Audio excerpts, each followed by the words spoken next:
Today on AGetc, we start off with Gordon Smith with the International Grains Program at KSU, talking about the project supported by the Kansas Soybean Commission.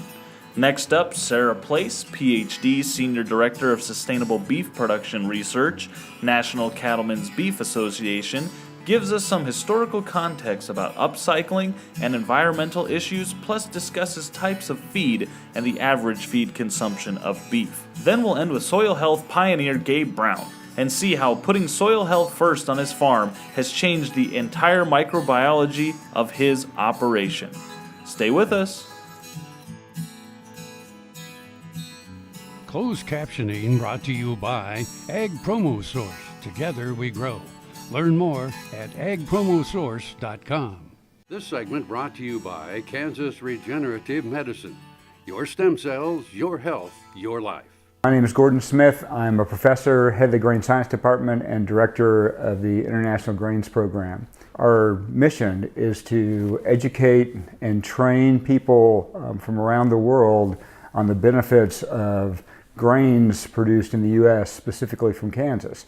And as it relates to the soy board, it's to help people understand creative and innovative uses of U.S. soybeans. So in the last year, we've done a number of things. We partnered with AGetc, with the U.S. Grains Council, and others, USDA, to bring participants in from almost 40 countries around the world, and to be trained in facilities at K-State around grain utilization for pet food, for extrusion, and the ways you might store and process that in a more innovative fashion, both for developed countries and developing countries.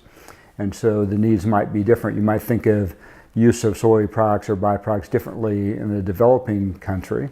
One of our colleagues is in Ghana right now working on revitalization of the poultry industry, and that involves soybeans and soy byproducts as a means to feed poultry, primarily on small shareholder farms.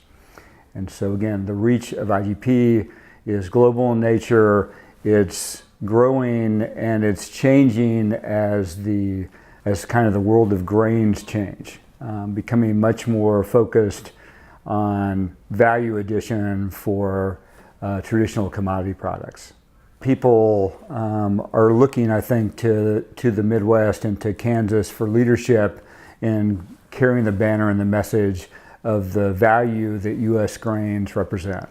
We still believe we produce the best products in the world. We believe we can demonstrate that in many places with our nutritional performance and our organoleptic performance for food products. And so the idea that a heavy producer state like Kansas would help with that message around the world, especially with the links to Kansas State, which is, again, recognized internationally for leadership in agriculture, and especially in grain agriculture, just seems to make a lot of sense.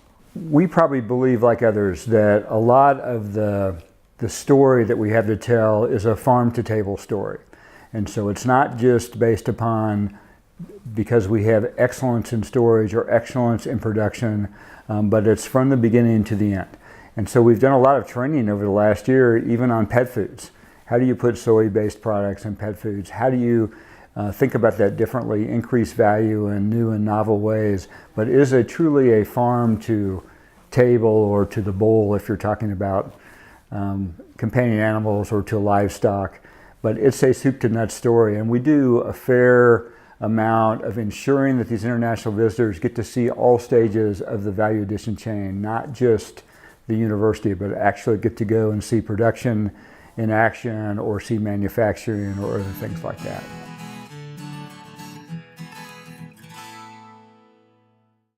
To see this show and past episodes of Ag AM in Kansas, go online to agaminkansas.com.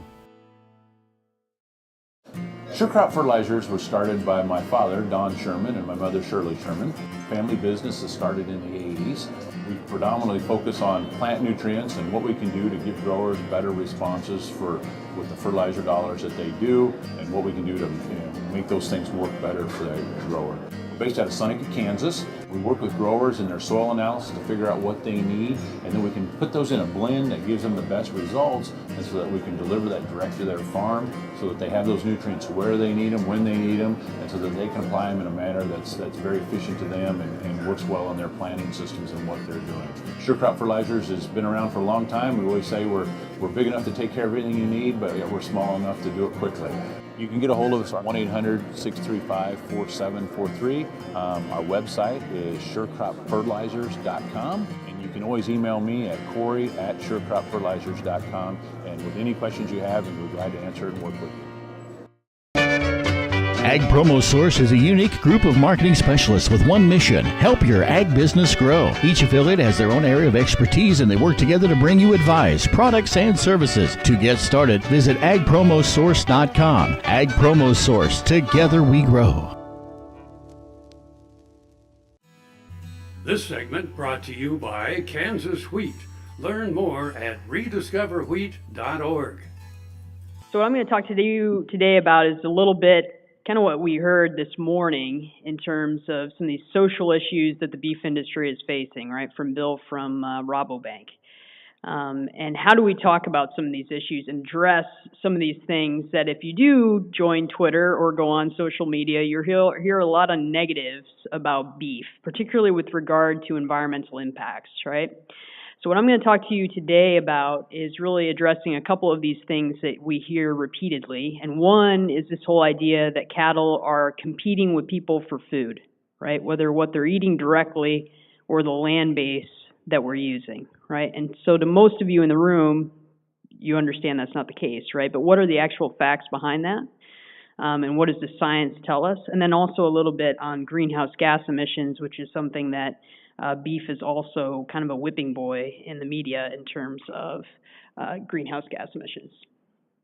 So upcycling, what does this word actually mean, right? If you look it up in the Webster Dictionary, there is a definition for upcycling, essentially taking something of literal no value and making a higher value product. But also this whole idea of upcycling isn't necessarily a new concept, okay? So this quote I have on the screen here, I'll read it all even though it's a little bit long. Livestock are able to consume these byproduct materials which man cannot use to render available a portion of their energy, use it in the first instance to support our own lives, but also storing for man's use in a certain part that would otherwise go to total waste. As the demand for food grows more intense, it will become increasingly important to so husband these byproducts and combine them in efficient rations to feed these rations under such conditions to such types of animals as to save the largest percentage of energy in which they contain. Okay, so it's kind of a fancy way to say, again, this whole upcycling concept, all the stuff that we feed that is not human edible. And the reason I put this quote up here is because none of this is new, right? So this is a quote from Dr. Armsby in 1909, okay, at the very first animal science meeting, animal science nutrition meeting address he gave. And so I just want to put this kind of historical context on this, right? We have lots of reports that are out here. This CAST report that was written back 20 years ago now. Dr. Olchen is in the room, so he was a co-author on it if you want to learn more. But essentially this debate about livestock, it kind of repeats every generation, right? So nothing is really new in all these critiques. But it's just reminding people what ruminants actually are bringing to the food system, and doing so hopefully in a way that makes sense to the public. Mark your calendars for Tuesday, March 26th in Beloit, where the first ever Stock Growers Field Day will be held by K-State Research and Extension, the Kansas Livestock Association, and the Kansas Bull Test. The event will be highlighted by a market outlook from Cattle Facts, as well as a presentation from well-known reproductive physiologist Dr. Rick Funston, where he speaks about increasing production efficiency. From there, we'll also play host to over 30 ag-based businesses in the trade show and enjoy breakout sessions where producers can listen to speakers on topics that apply directly to their operation. This event should cater to producers of all size and scale and offer a social aspect as well, so we look forward to seeing you there for the inaugural Stock Growers Field Day in North Central Kansas.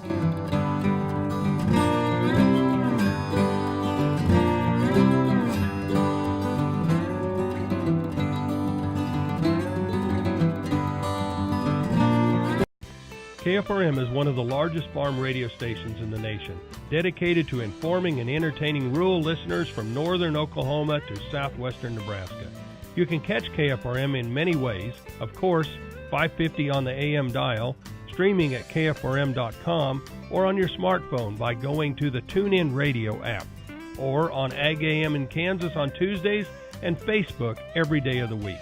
KFRM, tune us in. You'll be glad you did.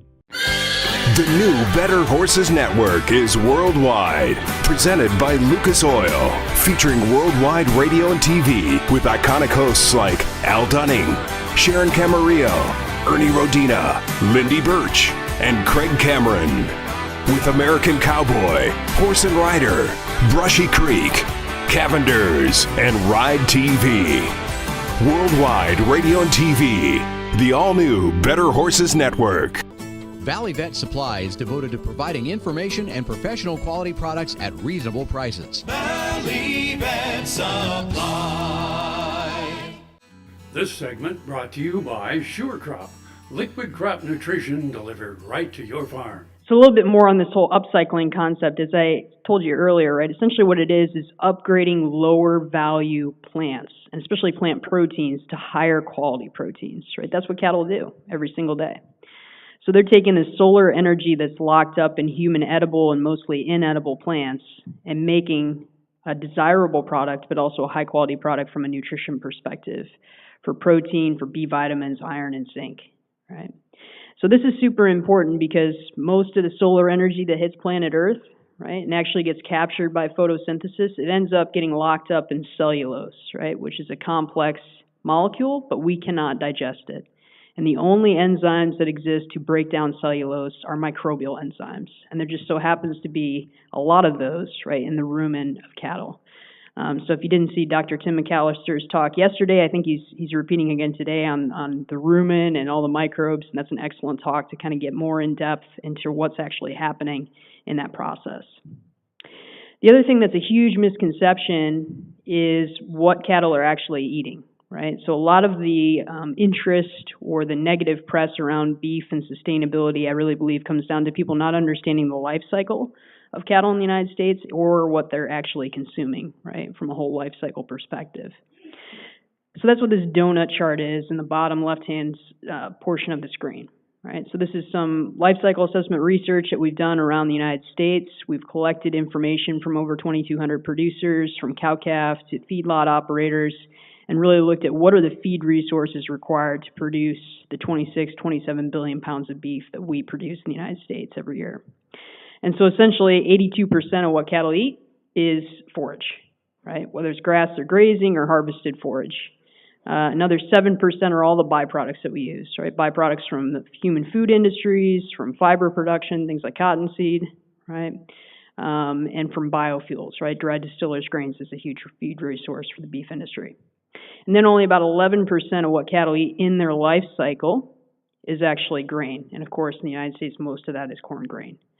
So I think that's important. We sometimes in agriculture and even in the beef industry, right, we get this argument about grass versus grain finishing. You're arguing about a little sliver of the pie, right? At the end of the day, the beef industry is unique because it is a forage-based industry. That's what sets it apart from pigs and chickens.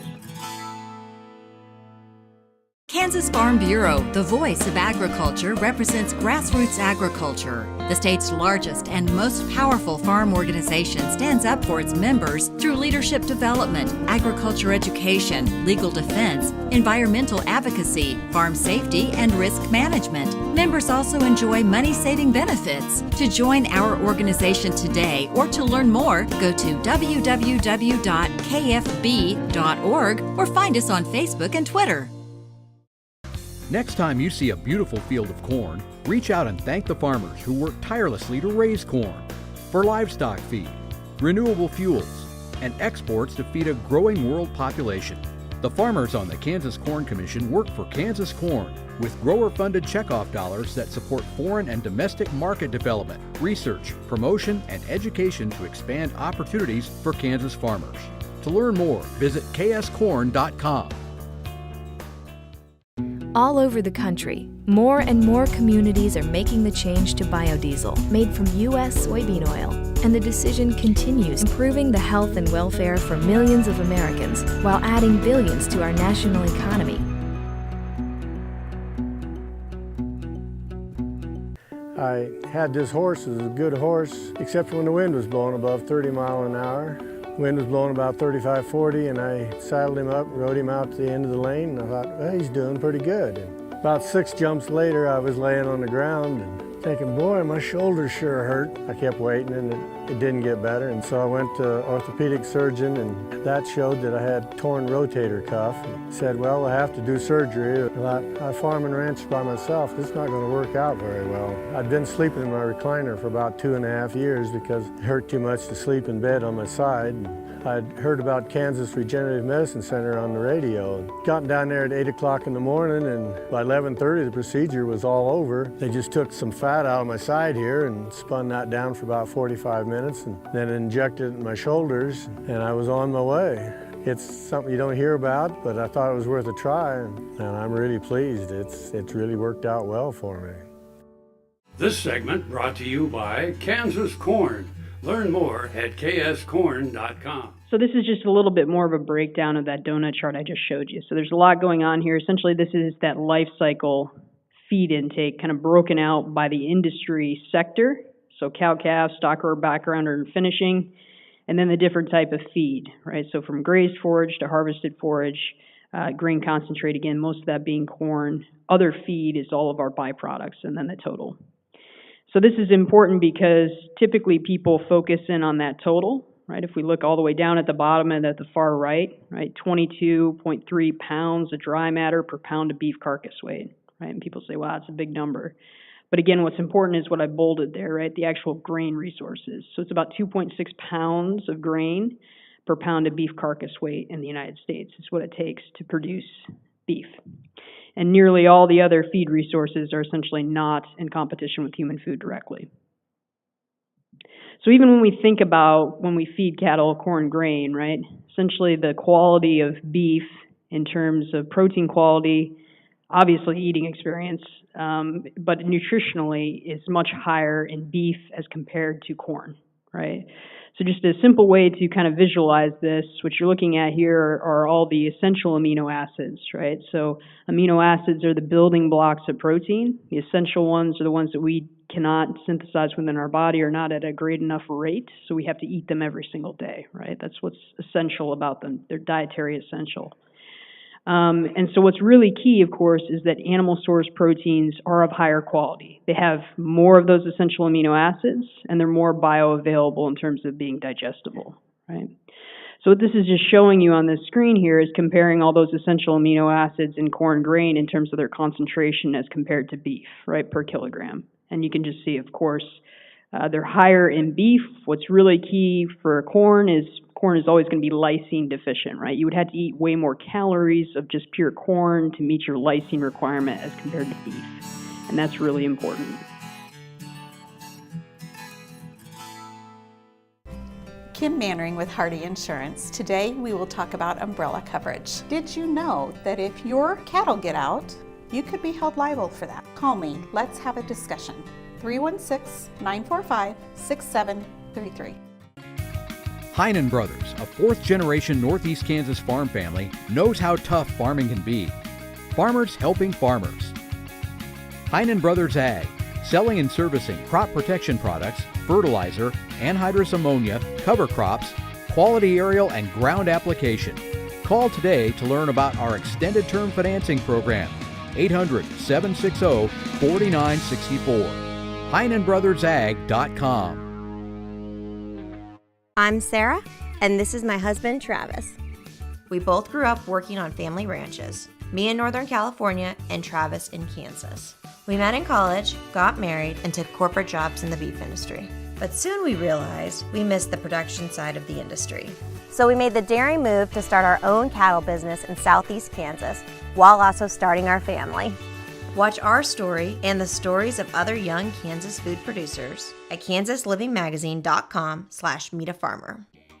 The Kansas Wheat Innovation Center in Manhattan is rediscovering ways to get improved varieties and new genetics in the hands of farmers faster. Grower-led and checkoff-funded research initiatives are bringing about positive change. This grassroots leadership provides a strong voice in Topeka and Washington, D.C. Now is the time to partner with Kansas Wheat in moving wheat forward. Kansas Wheat Commission and Kansas Association of Wheat Growers. Farmers investing in their future and yours. Log on to rediscoverwheat.org. This segment brought to you by Kansas Soybean Commission. Progress powered by Kansas farmers.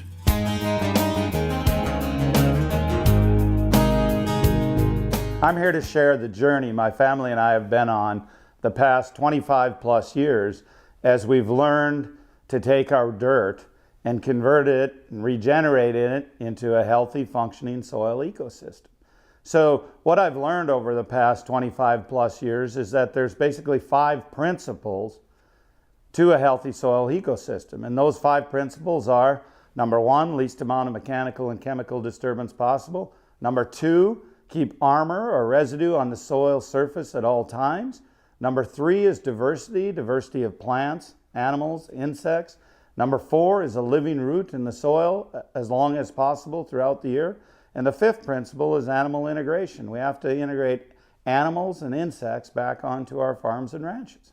I used to wake up every morning trying to decide what I was going to kill that day. Was it going to be a weed? Was it going to be a pest? Was it going to be a fungal disease? I was going to kill something. And now I wake up every morning trying to figure out how I can get more life on my operation. And it's much more enjoyable working with life than it is with death.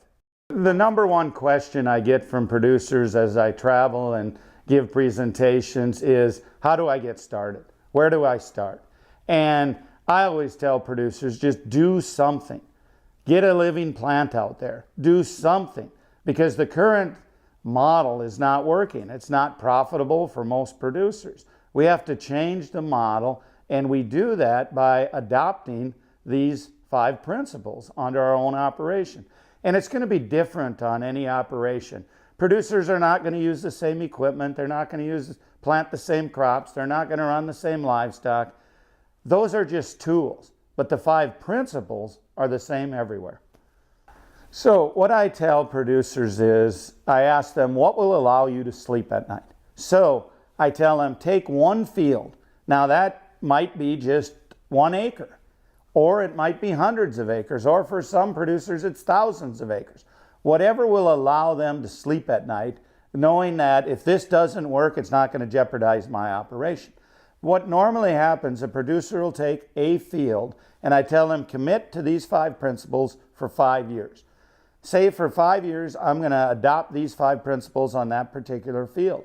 What normally happens then is, by year 3, they're changing their entire farm or ranch over into a regenerative model because they see the change in just a very few years.